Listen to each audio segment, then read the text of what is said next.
আসল আঁখিকে মারার চেষ্টা করায় এবার নকল আঁখিকে উচিত শাস্তি দিল ঝিলিক। এবার দুই শালিক ধারাবাহিকে দেখতে চলেছেন নকল আঁখি নিজের জালে নিজেই ফেসে যায়।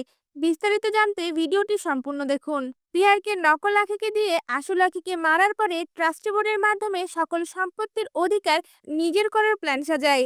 এদিকে অনিমেষ রায় প্রপার্টির কাগজ নিয়ে ঝিলিককে দেখিয়ে বলে ওঠে এখানে আঁখির সই লাগবে। তখনই আঁখির মাথায় বুদ্ধি আসে, এই শোয়ের মাধ্যমে নকল আঁখিকে ধরা যাবে। এদিকে পিয়ারকের কথা মতো নকল আঁখি আসল আঁখিকে মারার জন্য খাবারের মধ্যে বিষ মিশাতে যায়, আর তখনই দেবার রুমের মধ্যে ঢুকে পড়ে। আর নকল আঁখির হাতে বিষের বোতল দেখে চমকে ওঠে। সাথে সাথে সেখানে প্রপার্টির কাগজ নিয়ে ঝিলিকও পৌঁছে যায়। ঝিলিক ও দেবাকে দেখে নকল আঁখি ভয় পেয়ে যায়, আর তার হাত থেকে বিষের বোতলটা পড়ে যায়।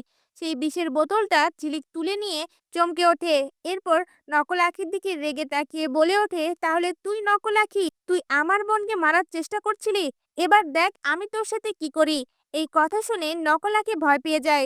এমনটাই যদি নতুন পর্বগুলিতে হয় আপনাদের দেখতে কেমন লাগবে? আপনাদের মতামত আমাদের কমেন্টে জানান। ধন্যবাদ।